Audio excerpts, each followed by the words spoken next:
وہ لوگ جو اذان اعلامی دے دیتے ہیں لاؤڈ سپیکر پہ اذان دے دیتے ہیں، تو انہیں چاہیے کہ بعض آداب کی رعایت کریں تاکہ وہ اجر و پاداش جو اسلام نے بیان فرمایا ہے حاصل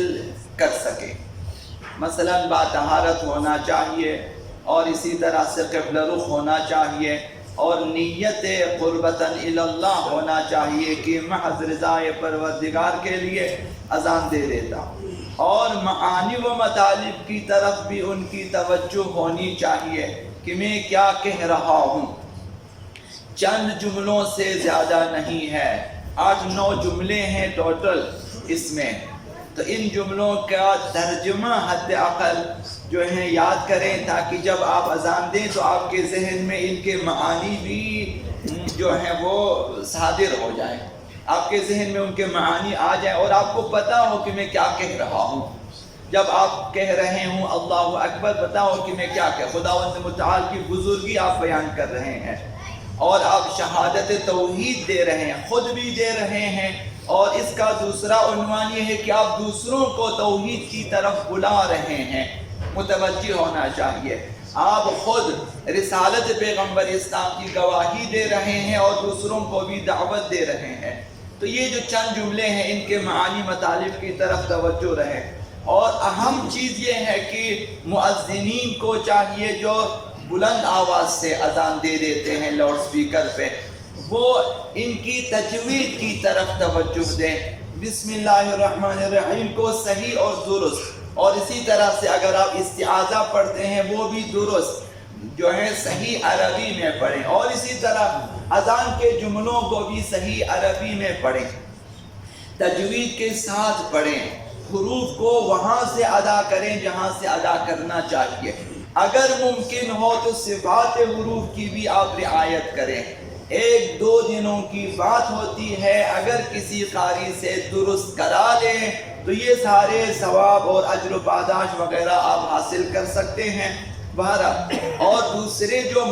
نمازی حضرات ہیں، چاہے وہ فرادہ پڑھتے ہیں یا باجماعت، اگر باجماعت پڑھتے ہیں تو اذان کو دہرائیں، جب مؤذن اذان دے رہے ہیں آپ حکایت کریں، جس طرح وہ پڑھتے ہیں آپ آہستہ آہستہ اس کے پیچھے پڑھیں تاکہ وہ اجر و پاداش آپ کو بھی ملے۔ اور اگر آپ فرادہ نماز پڑھتے ہیں تو خود اذان کہیں اپنی نماز کے لیے، اگر 2 نمازوں کو ایک ساتھ پڑھتے ہیں تو پہلی نماز کے لیے اذان کہیں، اقامہ کہیں، دوسری نماز کے لیے صرف اقامہ کہیں۔ تو یہ جو ہے چند چیزیں ہیں، ان کی طرف توجہ کرنے سے یہ سب کچھ خداوند متعال نے جو اجر و پاداش رکھی وہ حاصل ہو سکتا ہے۔ حضرت آقا رسول خدا صلی اللہ علیہ وسلم ارشاد فرمائے المؤذن المحتسب، وہ مؤذن جو للہ فی اللہ اذان دے دیتا ہے، رضائے پروردگار کے لیے اذان دے دیتا ہے، کالشاہد بسیفہ فی سبیل اللہ، یہ اس مجاہد کی مانند ہے اجر و پاداش میں جو اپنی تلوار کے ساتھ جہاد کر رہا ہو راہ خدا میں، القاتل بین الصفین، اور دشمنوں کی 2 صفوں میں تلوار چلا رہا ہو۔ ایک مجاہد بہت ہی شجاع اور بہادر ہوتا ہے، وہ 2 صفوں میں دائیں بائیں دونوں طرف جہاد کر رہا ہوتا ہے، یعنی اس کا ثواب ہے جو دوہرا جہاد کرتا ہے، یہ ثواب اس کے لیے ہے۔ حضرت آقا رسول خدا صلی اللہ علیہ وسلم نے من اذن فی مصر من امصار المسلمین، مسلمانوں کسی شہر میں ایک شخص اذان دیتا ہے، مثلا لاکھوں کی آبادی ہے، ایک شخص اذان دے دیتا ہے لاؤڈ سپیکر پہ، بر وقت اذان دے، درست اذان دے دیتا ہے، سنتاً 1 سال اگر وہ مسلسل اذان دے صبح دوپہر شام مثلا، فرمایا وجبت لہ الجنہ، اس کے لیے جنت واجب ہو جاتی ہے۔ خداوند متعال کسی نہ کسی بہانے سے اس کے گناہوں کو معاف فرما کر قیامت کے اسے جنت کی طرف لے جائے گا۔ یعنی یہ اذان جو 1 سال آپ 365 دن، اس میں آپ 3 ٹائم اگر اذان دیں لاؤڈ سپیکر پہ، اور نمازوں کے لیے اگر آپ خود اذان پڑھیں تب بھی وہی 3 اوقات میں نماز پڑھیں، یہ نماز آپ کے لیے وسیلہ شفاعت، یہ اذان وسیلہ شفاعت بن سکتا ہے اور جنت واجب ہو سکتی ہے۔ آقا امام جعفر الصادق علیہ السلام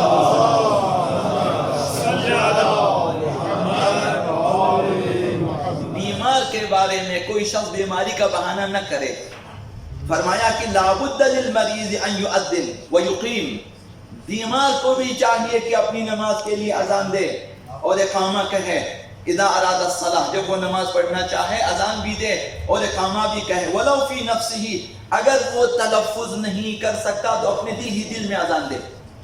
یعنی اپنے دل میں اذان کو دہرائے 4 مرتبہ اللہ اکبر، 2 مرتبہ مثلا اشہد ان لا الہ الا اللہ، اس طرح سے. ولو فی نفسہ وان لم یقدر علی ان یتکلم بہ، اگر وہ زبان پہ جاری نہیں کر سکتا دل میں بھی پڑھے اپنی نماز کے لیے. اسلامی معاشرے میں تو ایسا ہے کہ بیماری کے بہانے سے نماز چھوڑ دیتے ہیں. کپڑا ناپاک ہے نماز نہیں پڑھتے، بدن نجس ہے نماز نہیں پڑھتے. بیماروں کو زیادہ نماز پڑھنی چاہیے کہ آپ ابھی عنقریب دعوت الہی پہ جانے والے ہیں، آپ بیمار ہیں، بیماری قریب تر ہے بنسبت صحت مند افراد کے. ظاہراً کہ ایک بیمار ہے اسے زیادہ یاد خدا میں اور یاد موت میں ہونا چاہیے، وہ نماز ہی چھوڑ دیتے ہیں. ایسا نہیں ہونا چاہیے، بلکہ وہ تمام مستحبات کو انجام دے جتنا وہ دے سکتا ہے. تو فرمایا اگر اذان نہیں دے سکتا، زبان پہ جاری نہیں کر سکتا، دل میں اذان دے. سئل فإن كان شدید الوجع، پہ امام ساجد سے سوال کیا کہ اگر زیادہ درد ہو، اسے شدید درد ہو ایک بیمار، قال لابد